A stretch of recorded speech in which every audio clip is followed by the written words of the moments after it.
Recording in progress.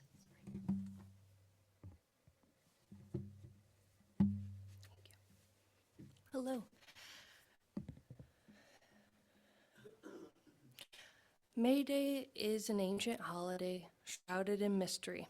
It seems suiting that for our theme this month, Awakening Curiosity, that we start on May Day. So, what is curiosity? Where do you find it in your life? Do you still? Do you look to the children to be curious, but we remain serious? I look to the thesaurus to really give us a definition, an idea of what curiosity is. The strongest words they found were wonder, mystery, fascination, concern, and interest. Interestingly enough, the strong words that were associated, 8 out of 11 of them had a negative connotation, such as meddling, prying, snoopiness. Made me think, as I said, where does curiosity come up? And I think of curiosity killed the cat. I think about Alice and her curious adventures that led to madness. And words like danger came to mind, childlike, immature. Today we're going to encourage all of you to step into that space of curiosity as something that is moving, spiritual, wonderful. So, what happens when we lead with curiosity? Where does it take us? In today's age, with science and technology, it's hard to find where mystery exists. If I have a question, I can find the answer immediately. So, we are going to talk a little bit about science because it is founded in mystery. Some of the greatest questions were asked by scientists. Why does the world work? How does rain happen? What is out there in the sky? So our goal today, as I said, is to elicit curiosity. So as best as you can, drop the answers that are coming to your mind. Drop the knowledge, and lead instead with new eyes.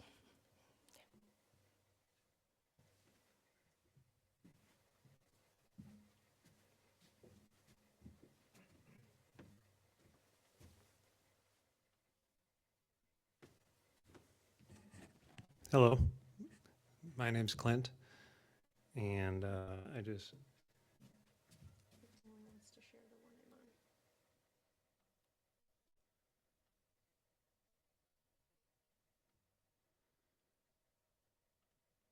You have to start it from the beginning. Am I clicking through this?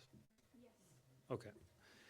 I just want to talk a little bit about this new scientific principle. It's a new scientific approach, and I'm just going to give a brief about it and a few visuals.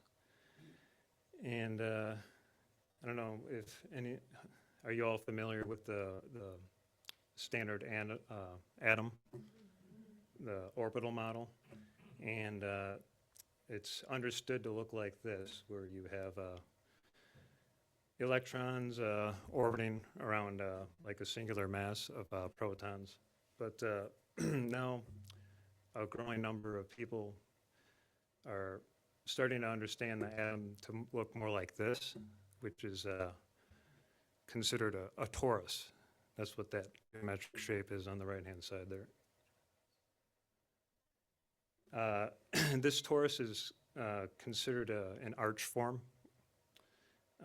This form is seen throughout nature. Some things include galaxies, hurricanes, and even the Earth's magnetic field. What do you think takes on this geometric pattern? What can you think of?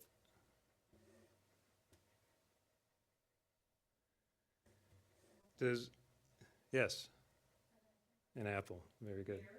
A pear. Yep.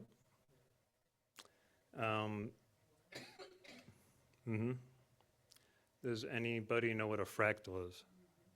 You've heard of that? A fractal is a complex repeating geometric shape that displays self-similarity across different scales. And some examples of fractals in nature are mountain ranges, plants, in animals, and even crystal structures. So you can see mountain ranges here, a shell. The one in the right-hand corner, that's bismuth. That's a naturally occurring element.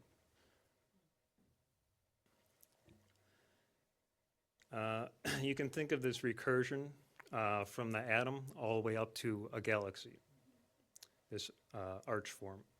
So on the left you have the rotating torus, and on the right you have a picture of a galaxy.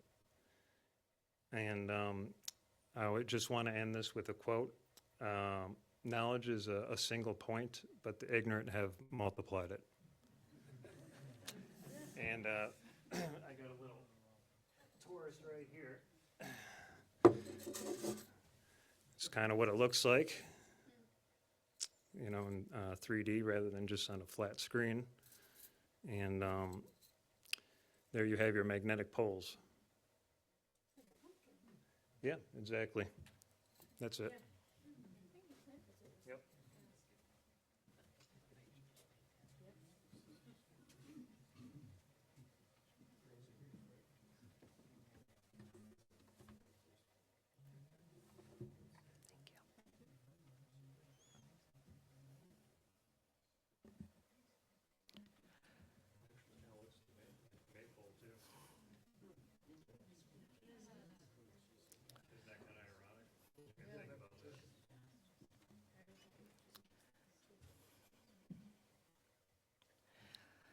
Beyond science, several religions have embraced mystery as a belief, a practice, a view of the universe.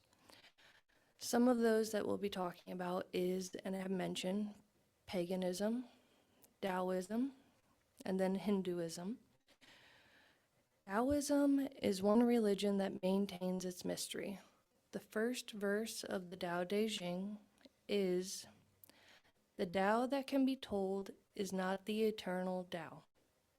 The name that can be named is not the eternal name." It sounds odd to hear riddles coming from a sacred text, but to think about that often our brain stops at the name we give something. But how often do you look beyond that? And where is the mystery in this? So for our example today, with the new concept for some of us of an atom, take a look at the chair in front of you. I use the word chair, but what is it in front of you? Can you break it down to the fabric, the materials that made it, the atoms that are buzzing around?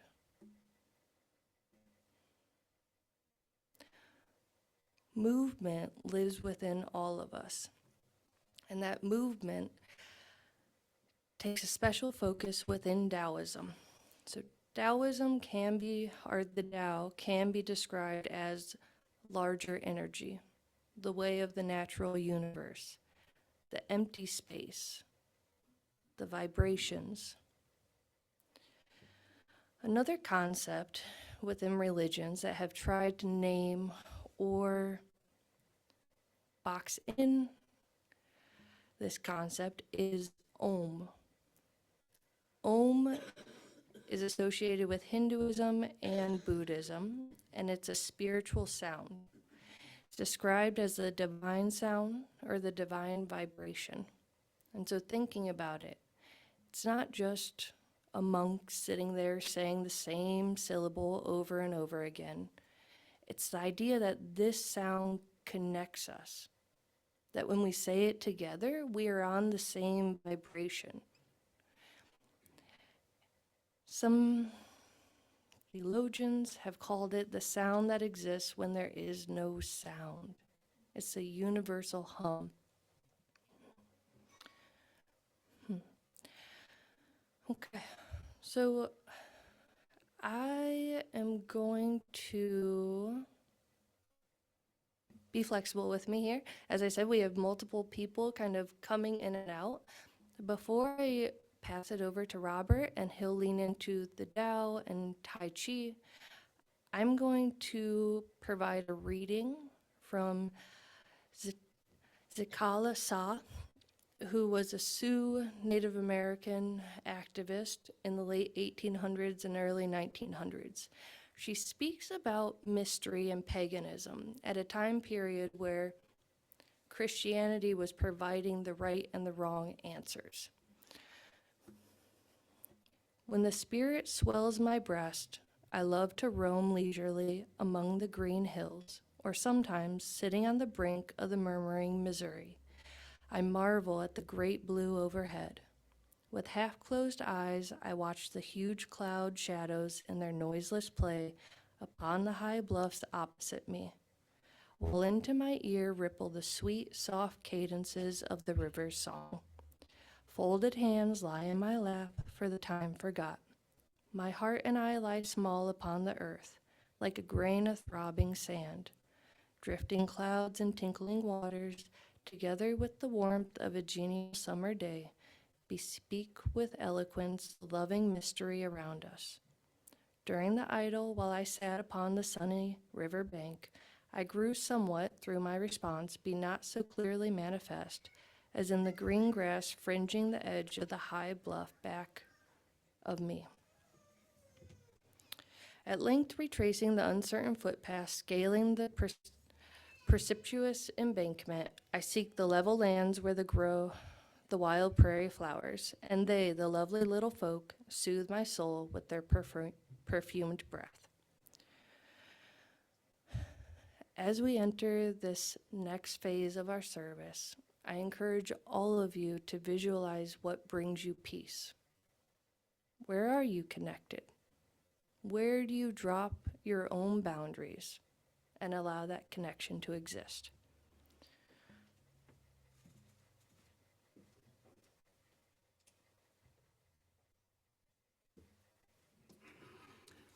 Good morning. My name is Robert. I got my 200-hour teaching certificate in yoga in 2015. Prior to that, I practiced Tai Chi for 3 years, and then 3 years after teaching yoga, I continued until I kind of ran out of space to practice my form, but I still practice the concepts. And today, since there is so much to be covered between yoga and Tai Chi that it could be multiple months of talk, we're just going to focus on sort of recognizing subtle energy and learning how to exercise with it, because it's the vital core of Tai Chi, Qigong, and yoga. And it also spans across other religions and philosophies as well. The way subtle energy tends to work is it moves in and out of all things, but it's strongest in the things that are live. And when we're alive, it's flowing through us, connecting us to the cosmos and the earth at the same time, and transmitting both positive and negative energy, or masculine and feminine energy. Now, this is to be looked at as active and passive, and not male and female, or right or wrong. It's just an active, passive flow that's constantly shifting between us and reversing itself, similar to the yin-yang. In order to do this, there's two ways to do it, actively and passively, but both require an element of each within inside of the other. So those are some of the things we're going to get to as we progress here, but I want to share, let's see, my my thoughts on some of this. So we are going to work on, bless you. I'm going to recite my passage of the Tao, and everything so far here has kind of been a repeating message of cycle and, expansion and retreat in a sense. And yoga and Tai Chi in their own cultures were considered the first sciences. Yoga predates religion and was sort of how they answered the questions of the mind and the body at the time. Its sister science, Ayurveda, is more based on diet, and I'm not as fluid as that. It's a very complicated system that understand very little of, but it is out there, and it's very interesting to read. But Jolinda read a statement from the Tao Te Ching, and it's a wonderful book. Every time you read it, it changes. I've read a few different translations. I've been coming back to this book since I was 17 years old, and it tells me something new every time. One of the lessons that I like to take away from the Tao is the lesson of fluidity and also the lesson of emptiness. So subtle energy tends to flow, and when it stops flowing, it becomes weak and eventually stops altogether. And then in terms of life, the life stops too. There's both negative and positive, but we, in our sort of realm, if you would say, are vessels that connect us together through the subtle energy and connect us to everything else through the subtle energy. So in order to feel this connection, there has to be an awareness of emptiness. Excuse me, let me get my glasses. I forgot I can't read.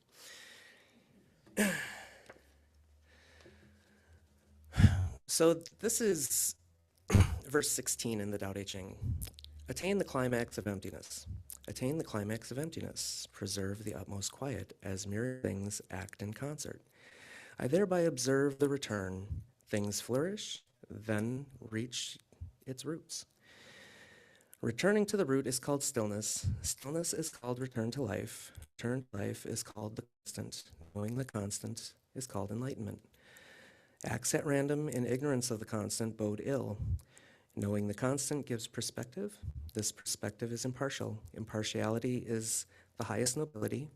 The highest nobility is divine, and the divine is the way. The way is everlasting, not endangered by physical death. So yes, there's a lot to pick apart there. Mostly what I wanted was the emptiness and stillness part. In the texts of Swami Rama and Paramahansa Yogananda, both two yogis that brought yoga to America, one in Yogananda in the 20s and Swami Rama in the 60s. But both talk about achieving stillness and being in light. And that's part of what our practice is going to be. And stillness tends to be the hardest thing for us to grasp, since we're in such a high-paced society. Most of us, it seems the older I get, the less they want you to stop. At least as far as society goes. Everything's just go, go, go. You got to eat while you're moving. You got to, we don't stop and just take a second to observe ourselves and to observe the things around us and to observe how things are moving through us, both our minds and our bodies. And so, yeah, we will start by doing a little bit of a practice today.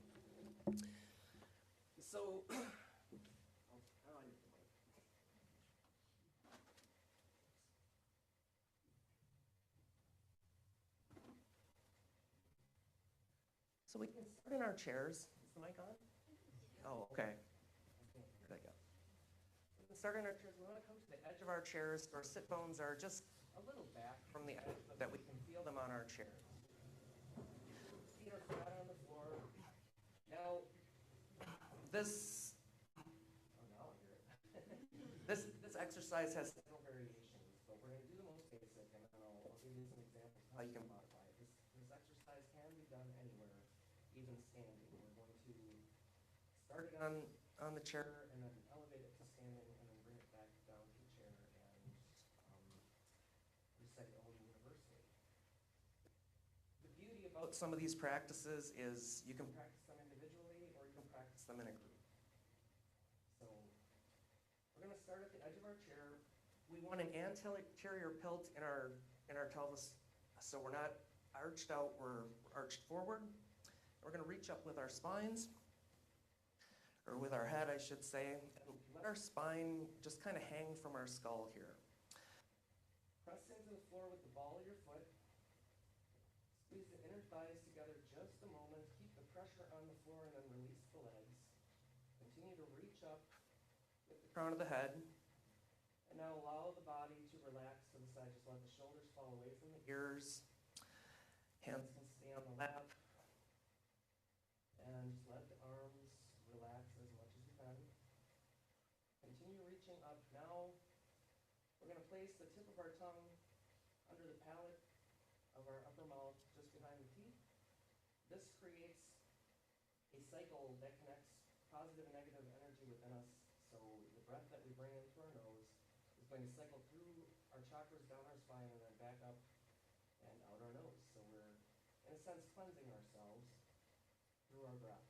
And subtle energy travels with the breath. So that's how we're going to proceed. We start by breathing with our abdomen and our nose, tongue behind the teeth. We breathe in, breathe deep, feel the breath coming in through the nostrils, slightly cool, rising up through the sinuses, moving down into the abdomen and the cradle of the pelvis. And then exhaling, feel the abdomen shrink back towards the spine, feel warm air coming out of the nose, and we sort of feel our body relax a little deeper. Continue reaching up with the head. Now our next breath, we're going to breathe in nice and deep through the nose. We're going to feel the breath go to the pelvis. Now we want it to go past the pelvis into the legs and down to the floor.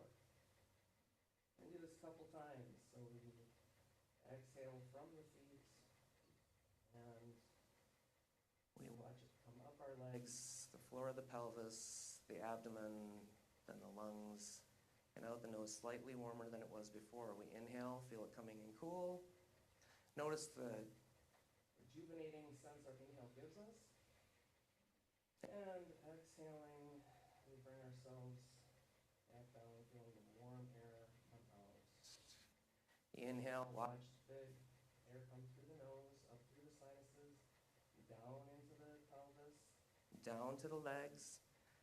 Exhaling from the feet, up the legs, through the pelvis, into the abdomen. Feel the breath come out warmer out the nose. One more time, we're going to breathe in, watching the breath coming cool, following it down into the legs and the floor. Exhaling from the floor, releasing tension as we go up. Pelvis, abdomen, chest, upper back, and watch that air come out warm. Now we're going to follow the breath down, this time inhaling. We're going to bring our awareness to the points at the top of our head between our eyes, and follow it down to the point between our throats, and then our chest, base of our abdomen, and we exhale, we release, we inhale back up from the base of the abdomen, up to the chest, up to the throat, out to the third eye. And exhaling, feel the tension leave the body. Hopefully you're gaining a little bit more body awareness here. We're going to breathe in again, watch the breath come down. Feel it go into the right hip, then the right knee, then the right ankle. Exhale from the right ankle, knee, hip, and then up the torso. We're going to inhale again, watch the breath flow down into the pelvis, down into the left hip this time, left knee, left ankle, and exhaling from the left ankle, knee, hip, and back up out the torso. Go ahead and open your eyes. We're going to place our hands together. Notice how you feel at this point in time. You probably have a little bit more body awareness, a little bit more connection to the ground and your feet. We're going to bring our hands together and just push them together lightly or give them some pressure here. And we want to observe the heat in our hands at this point in time. And this is a simple Qigong exercise, kind of works anywhere. Now just relax your arms around the pressure of your hands for a second. And let the arms drop from your head as much as you can and keep them as relaxed as possible. This is kind of difficult if you've never done it before. So we start to separate our hands just slightly and feel there's sort of a tingle there. Now, keep going very slowly, and you're gonna notice that as you get further away, that sensation disappears, and you may be able to get out quite wide. Now, go back in and just notice how it intensifies a little bit. This is thought to be subtle energy, and this exercise is called holding the ball. And go ahead and separate the hands and see if you can feel that ball within the space of your hands. And this ball can move, you can move up and down. It's something that you can do just by bringing your fingertips kind of close together. You can feel this energy. Now, when you do this, it cycles the energy through your arms and around your heart and lungs, and then back to, that's the theory behind it. This exercise also can look like this, or down here. We'll experiment with a little bit of that when I stand, but I just want you to feel the ball first, because that's kind of what is said to be something difficult too, is feeling the energy, and it's not meant to be understood, as it says in the Tao Te Ching. You can't quite understand it, but somehow it's there. Okay, so now we'll bring our hands back down our knees, and we'll stand up for a moment. Go ahead and stand up slowly. If you need a chair for balance in